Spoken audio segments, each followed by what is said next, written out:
muy largo, pero bueno, tiene que ver con esto, con el Medio Oriente. Es una bruja amiga de la casa. Bienvenida María Constanza Costa a Las Brujas que Salen. ¿Cómo estás? Hola, ¿cómo están? Me imagino que, bueno, y yo digo detonada, y detonada no es una palabra que va mucho con este contexto, debes estar todo el mundo preguntándote, y me faltó decir que también sos docente, ¿no? Por esto voy a apelar un poco a esta condición, porque realmente uno escucha hoy que hay un alto el fuego, que no sabemos qué tan sólido es ese alto el fuego, qué tan frágil, de una guerra de 12 días, escucha uno, y a la vez sabemos, sentimos que este conflicto de Irán con Israel es mucho más añoso, ¿no? Que son mucho más de esos 12 días de los que se hablan. ¿Se puede explicar sintéticamente los motivos del conflicto entre estos dos países? Bueno, hay una rivalidad geopolítica, ¿no?, entre Irán e Israel desde la llegada de la República Islámica, desde el triunfo de la Revolución Islámica en 1979. Israel es considerado como un enemigo regional de Irán y desde ese momento, hace ya más de 40 años, siempre han habido tensiones. Lo que pasa es que nunca habían llegado a una confrontación directa de este calibre, ¿no? Uh-huh. Siempre decimos que las guerras que se libraban eran guerras a través de los proxies, digamos, enfrentamientos a través de los proxies que eran los aliados de Irán en la región, como por ejemplo en Siria. Bueno, el más importante es el Hezbollah en Líbano, Ajá. pero también las milicias chiíes en Irak. Entonces eran como una especie de enfrentamientos de baja intensidad.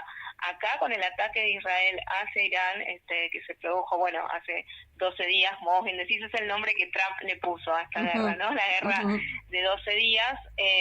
Esto ya tomó otra escala, ¿no? Porque ya es un ataque directo al territorio iraní, en este caso las respuestas de Irán al territorio israelí con sus misiles balísticos.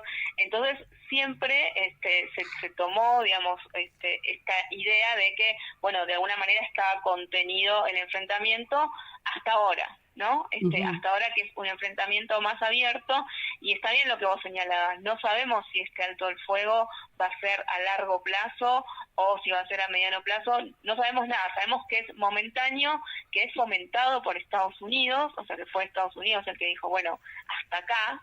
Estados Unidos, que también intervino, ¿no? Uh-huh. Bombardeando las plantas nucleares en Isfahan, bueno, en Natanz, y también en Fordow.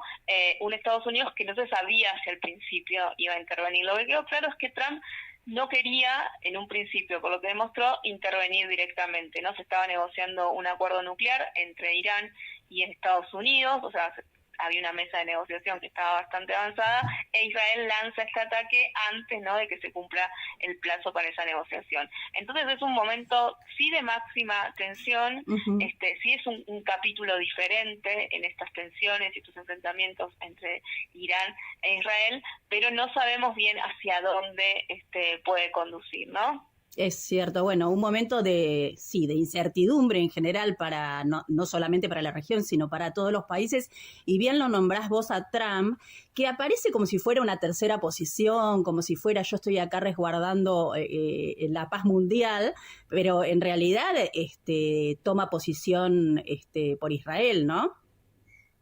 Claro, Trump lo que hace al principio es un poco, Trump y Benjamín Netanyahu juegan como al policía bueno y al policía malo, Claro. ¿no? O sea, Netanyahu, una estrategia de ir a fondo, Trump diciendo en un principio que quiere volver a esa mesa de negociación, pero después al final termina siguiendo la política de Netanyahu, ¿no? Netanyahu fue por algunos días el hombre más poderoso del mundo. ¿Por qué? Uh-huh. Porque obligó a Estados Unidos, arrastró a Estados Unidos hacia un conflicto que parecía en principio Estados Unidos no quería entrar, no quería entrar de lleno en esa confrontación con Irán. Por supuesto que el argumento de Israel de terminar con el arsenal nuclear de Irán, no sabemos hasta qué punto se completó, o sea, no sabemos en qué Uh-huh. medida ese arsenal está dañado, y este segundo objetivo más implícito, digamos, pero que también el propio Netanyahu lo dijo abiertamente, de provocar un cambio de régimen en Irán. Bueno, sabemos que eso no puede ser, es muy difícil hacer un cambio de régimen por medio, digamos, de bombardeos Uh-huh. simplemente, se necesitan otros elementos, y además eso puede traer una desestabilización muy grande a la región. Sí, es un riesgo muy grande. Entonces, es un conflicto, yo te diría, en el que Israel, con el apoyo de Estados Unidos, obtuvo una victoria momentánea, ¿no? Uh-huh. Por este momento. Uh-huh.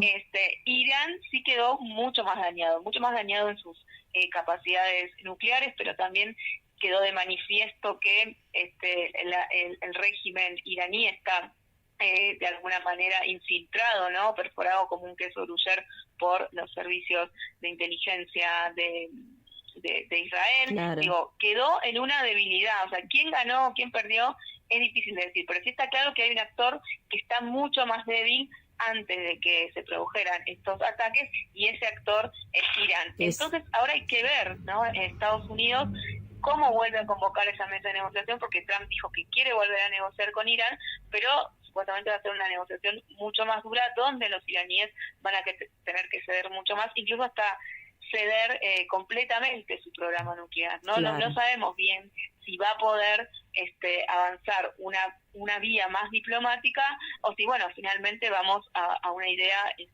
más de la fuerza, más guerrerista, donde Irán sienta que su única salida es tener un arma nuclear como herramienta de disuasión. Es un escenario, yo te diría, muy abierto todavía. Pero sí, Estados Unidos, Trump es impredecible, ¿no? También.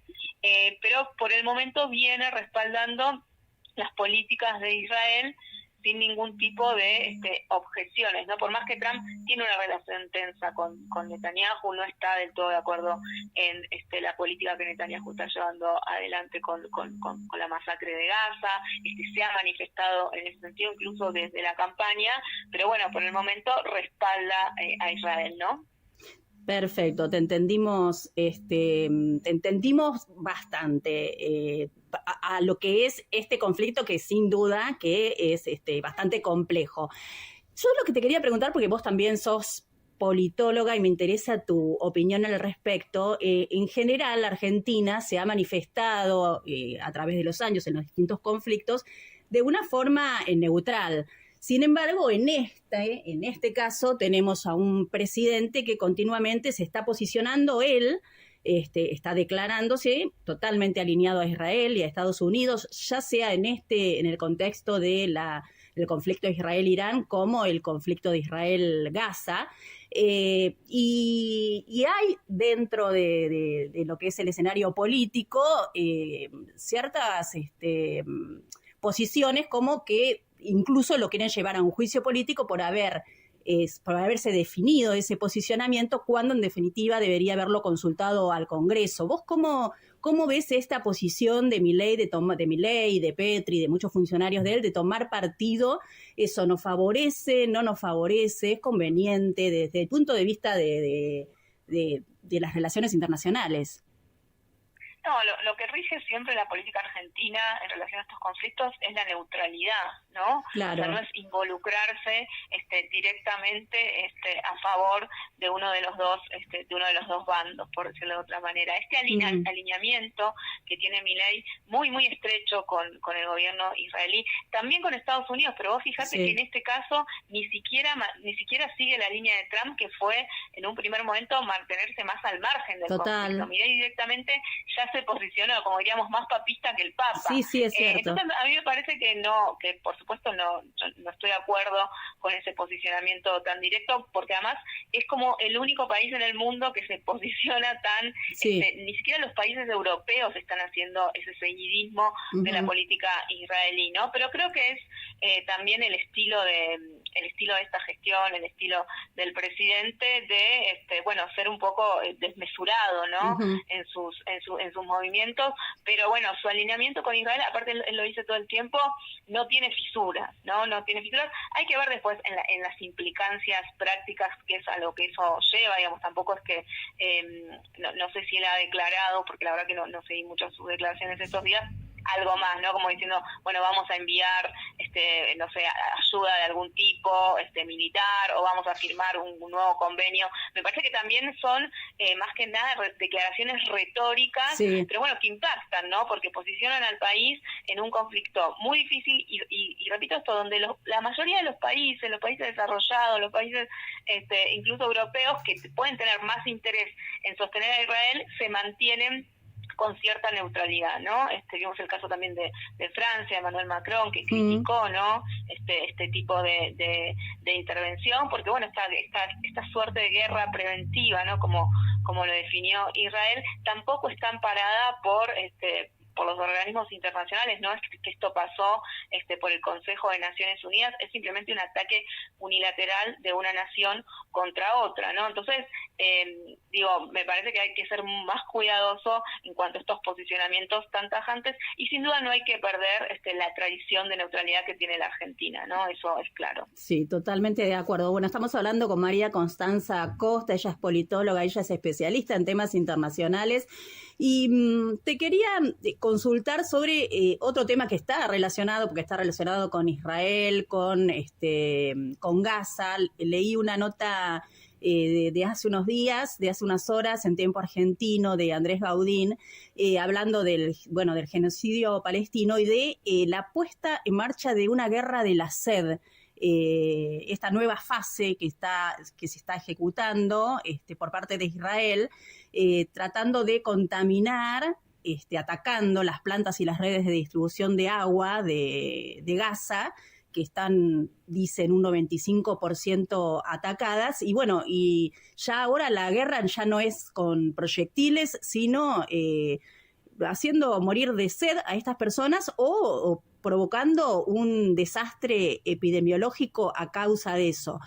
Y me interesó esta nota porque había una lectura muy interesante de que la mayoría de las víctimas, viste que siempre tratamos de ver con mirada de género también un poco el tema de los conflictos internacionales, la mayoría de las víctimas en Gaza hasta ahora, que son más de 56.000, son mujeres y niños.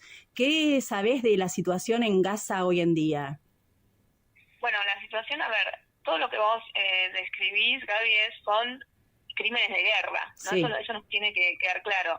No son acciones militares válidas para el derecho internacional humanitario. Es decir, utilizar la hambruna como arma de guerra es un crimen. Uh-huh. No se puede utilizar el hambre de la población con fines militares. Eso es lo que tiene que quedar claro. Con lo cual, por eso es que Netanyahu tiene, tanto en la Corte Penal Internacional como también hay una denuncia en la Corte Internacional de Justicia, la denuncia de genocidio, y en la Corte Penal Internacional un pedido de captura por crímenes de guerra, ¿no? Uh-huh. Entonces, a mí me parece que, bueno, en todos los conflictos las víctimas son las mujeres y los niños, digamos, son como el sector más vulnerable de la población. En Gaza es así, como vos lo decís, es un número apabullante, ¿no? En relación al porcentaje total de las víctimas civiles. Es un conflicto en el cual las víctimas civiles están siendo target, o sea, están siendo atacadas directamente, no se protege, no se respeta la proporcionalidad, digamos, ni se respeta ningún tipo de protección de las víctimas civiles. Es una guerra, por eso digo, más que una guerra es una eliminación sistemática uh-huh. de la población palestina de Gaza. Pero es como vos decís, yo no leí el artículo que vos mencionás, pero bueno, atacar el suministro de agua, y además también que mucha del agua que hay en Gaza no es apta para el consumo humano, ¿no? Digo, en Gaza, más allá de los bombardeos, más allá de que se logre conseguir un cese al fuego, el problema que hay es que ya no es un lugar habitable, uh-huh. O sea, ya es un crimen contra la humanidad en sí mismo ese lugar, ¿no? Es que pues, uno ve las imágenes también, se han visto, en estas épocas de redes sociales en donde uno se entera prácticamente al instante de lo que ocurre, uno ha visto las imágenes de lo que era Gaza antes y de lo que es ahora, y está totalmente destruido. El 80% de la infraestructura está destruido. Hay, por supuesto, una limpieza étnica, de un desplazamiento forzoso de la población. Ya no hay lugar más a donde desplazarse, ¿no? Porque el 80%, como decimos, de Gaza está destruido. Entonces, yo creo que también Netanyahu, hay dos lecturas, ¿no? En relación a lo que hizo Netanyahu en relación a Irán, ¿no? Que este bombardeo, este ataque contra Irán comenzó porque él leyó una debilidad del régimen iraní, algo que yo creo que es correcto, uh-huh. Pero también Netanyahu trata de tener ciertos méritos, digamos, o de colgarse ciertas medallas, porque es cierto que su imagen se ha desprestigiado tanto, y va a pasar a la historia como un criminal de guerra, ¿no? Y es además de ser el responsable de la seguridad, ¿no? De lo que sucedió el 7 de octubre, o sea, el primer ministro que estaba a cargo cuando Israel sufrió su falla de seguridad más grande y eso posibilitó el atentado terrorista de Hamas, ¿no? Claro. Entonces, me parece que la situación en Gaza, porque además ya en los foros internacionales, también algunos países europeos, si bien no toman acciones directas contra Israel, comenzaron a tener un tono distinto, ¿no? Un tono más de denuncia, antes hablamos de Macron, pero también Pedro Sánchez, incluso países que históricamente han respaldado a Israel sin fisuras, como por ejemplo Austria, empezaron a decir, bueno, hay que poner un límite a la situación humanitaria, ¿no? Europa tampoco quiere quedar pegada a esta situación que como vos mencionabas, ¿no? Niños desnutridos, mujeres también que mueren de hambre, o sea, son la verdad crímenes contra la humanidad y Europa está viendo cómo se despega, a mi entender, un poco tarde, ¿no? Sí, sí. Pero bueno, sí, como vos decís, la situación es cada vez más angustiante, ¿no? Tremendo. María Constanza Costa, nuestra bruja, nuestra politóloga y especialista en relaciones internacionales. La última pregunta que te hago vos, ¿cómo estás viendo que la diplomacia, que los organismos internacionales están actuando en esta situación? ¿Realmente se podrá llegar a una solución a través de ellos? ¿Cómo ves la actuación de ellos en estos contextos? Mira, yo creo que más que la actuación de los organismos internacionales tiene que ver con cuánto Estados Unidos decida presionar a Israel, por ejemplo, ¿no? Y también con cuánto la dinámica política, en el caso de Irán, la política interna, ¿no? de Irán permita que los sectores que son más proclives a una negociación diplomática puedan sentarse. O sea, más que la presión internacional, me refiero a más que tener una declaración o una resolución de Naciones Unidas, está en la voluntad política de cada uno de los estados, de cómo posicionarse y de cómo presionar, en el caso de Estados Unidos, a sus aliados, ¿no? Claro. De verdad que tiene que ver más con eso. Igual es necesario siempre que los organismos internacionales, las instancias de defensa de los derechos humanos en materia internacional se pronuncien y se sigan pronunciando y siga habiendo estas investigaciones independientes, como por ejemplo los relatores en derechos humanos de Naciones Unidas, que nos permitan conocer más en profundidad la situación en Gaza, por ejemplo. Bueno, buenísimo. Te agradezco muchísimo. Sé que tenés muchísimo trabajo estos días. ¿Quién te mandó a especializarte en estos temas, María Constanza? Sí. Como siempre, nos ayudás a entender el contexto del mundo en el que estamos viviendo. Gracias, muchas gracias. No, gracias a usted. Un beso enorme.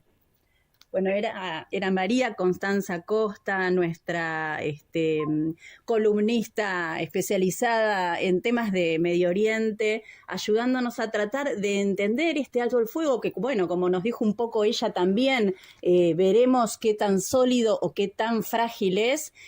Ojalá sea sólido, ojalá esto no termine en lo que muchos están pensando. Se viene la Tercera Guerra Mundial, porque acá estamos hablando también de una lucha de países que tienen misiles, ¿no?